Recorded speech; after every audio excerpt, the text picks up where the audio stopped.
Bonjour à tous. Mercredi 23 septembre, point bourse. Les marchés bien piétinent depuis la forte baisse de lundi et comme on l'indiquait en temps réel, nous on faisait l'impasse sur des véritables flux qui amèneraient de directionnel, sur une véritable conviction baissière. Dès lundi soir, mardi matin, c'est le constat que nous faisions, que c'était uniquement des débouclements de position, de la spéculation, des petits ajustements de delta, mais pas de véritable conviction, pas de flux vendeur. Ce qui fait que le marché est désormais posé sur les 4008, alors il tourne autour. Faible volatilité, notamment hier, il ne s'est pas passé grand-chose. Évolution entre les trois limites, il a fallu attendre la fin de séance pour avoir un retracement un petit peu plus marqué. Puis ce matin, on repart de l'avant dans le sillon des marchés américains qui ont terminé en hausse de 1,5%, je crois. Là, le CAC est en hausse de 1% à 4814 points. Il y a 6-8 points d'écart entre l'indice CAC et le futur lié aux dividendes. Donc, que faire dans ce genre de situation-là? Eh bien, comme indiqué depuis le début de la semaine, on travaille avec un biais baissier depuis que la zone des 4850 a été cassée. Donc, vendre sur des rebonds est possible. Donc, on est dans une zone de résistance, 815-25. C'est la zone que nous avons travaillé hier pour une zone de niveau proche. Ce matin, on bute dessous. Donc, 4815-25, c'est la zone de résistance proche. Au-dessus, il y a un petit peu de marge puisque c'est la zone graphique se situe plutôt autour des 4850 points. Donc ça, c'est pour les ventes. Mais on peut tenter des petits achats aussi. Vous voyez, moi, ce matin, je me suis placé sur 4770-75, considérant que le marché n'est pas bien dangereux non plus. Je ne pense pas qu'il puisse y avoir un gros trou d'air. Alors bon, sauf news, mais dans l'état actuel des choses, il n'y a rien d'annonciateur d'un repli marqué autour de 4700-750. On arrive vers une zone de support intéressante. Et le commentaire que nous faisons ce matin, c'est que le marché peut très bien évoluer entre 4750 et 850, comme ce qu'il a fait précédemment entre 950 et 5050. Donc, pour l'instant, c'est un peu notre état d'esprit. Donc, c'est cette idée-là que nous allons dérouler, donc avec les futurs, avec les options. Il y a des choses à faire aussi. Moi, je me prépare pour monter des stratégies options. Sur le DAX, on est également sous une résistance, 12 720.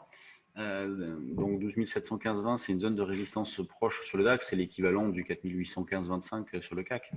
Donc pour ceux qui souhaitent vendre, parce qu'éventuellement couvert par des calls, pour ceux qui ont une position acheteuse à travailler, c'est une zone d'allègement tout à fait possible. Au-dessus, à l'image du CAC, il y a de la marge puisque graphiquement, on voit bien la zone, ça se situe davantage vers les 12 008, un petit cran en dessous. Si vous cherchez à acheter 12 550, pas grand chose avant. Donc, c'est pas la peine non plus de tenter un achat dynamique, proche. Le marché ne s'y prête pas. Donc, faut pas hésiter à se placer un petit peu loin. Ou alors, si vous le faites proche, c'est dans l'idée de scalper. Donc, des cas rapides et puis ça confirme pas, faut vite sortir. Donc, ça nécessite une certaine dynamique, un certain dynamisme plutôt.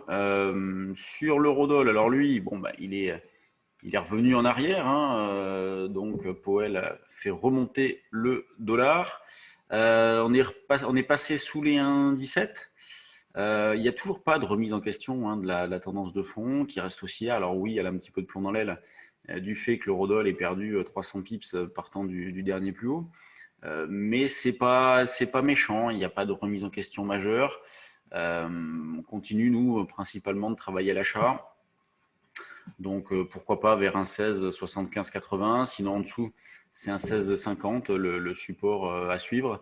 Et d'ailleurs, si vous avez de l'intérêt sur l'euro-dollar, sachez que demain, nous organisons une formation Forex. Donc si vous l'avez déjà fait, que vous souhaitez le refaire, vous pouvez vous inscrire. Vous êtes invités, vous êtes les bienvenus. Et puis pour ceux qui souhaiteraient le faire, vous pouvez vous inscrire. Vous avez encore la journée pour vous inscrire. Donc jusqu'à ce soir pour un démarrage demain matin pour une formation qui se déroulera en ligne. Donc formation Forex demain. Sur les actions, alors il n'y a pas grand-chose, ce que je regardais dans les screeners. Difficile de trouver des idées. Un peu de mal là dans cette phase. C'est pas très inspirant. Vous voyez, le message vraiment envoyé par le marché, c'est pas très inspirant, que ce soit sur l'indice ou sur les actions. Il n'y a pas d'idée forte qui se dégage. Là, quand on regarde du côté des actions, bon, plus forte hausse, il y a quasiment que des valeurs dans le vert. Puis quand elle baisse, c'est pas énorme. Bon, plus forte baisse à Accor qui est plus dans le CAC. D'ailleurs, il faut que je mette ma liste à jour. Il faut que je remplace Accor par Alstom. Accor d'ailleurs qui se rapproche d'un support hein, sur les 21. Unibail, c'est toujours très compliqué, Unibail. Vraiment plombé celle-là. Total qui est proche de l'équilibre.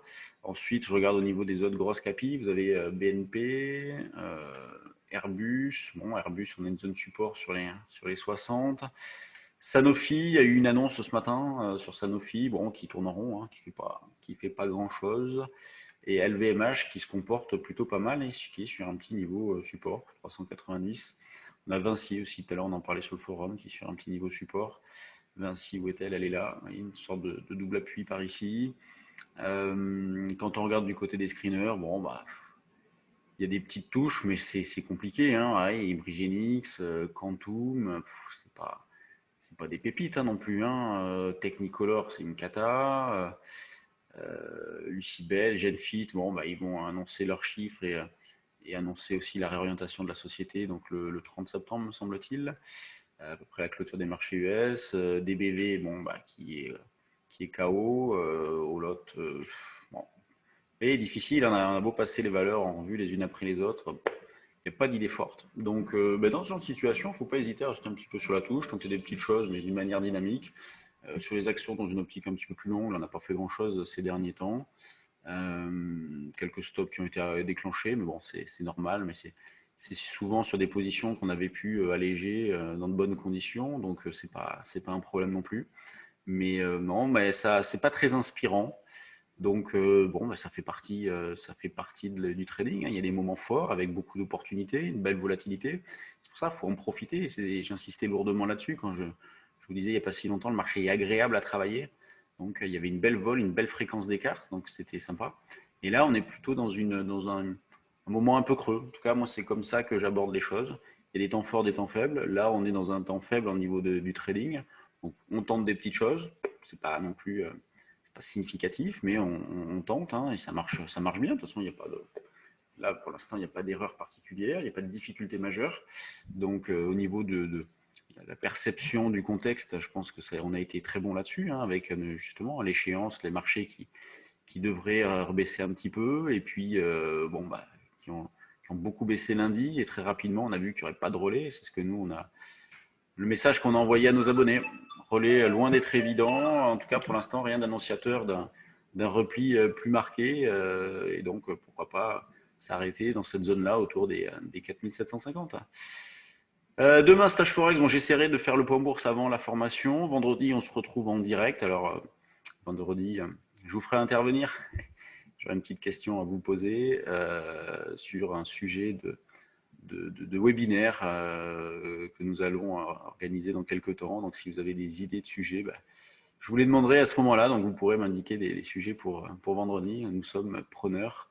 Et puis, bah, sinon, donc je reparlerai vendredi hein, plus en détail. Je vous laisse. Bonne séance. Et puis, on se retrouve normalement demain. Salut.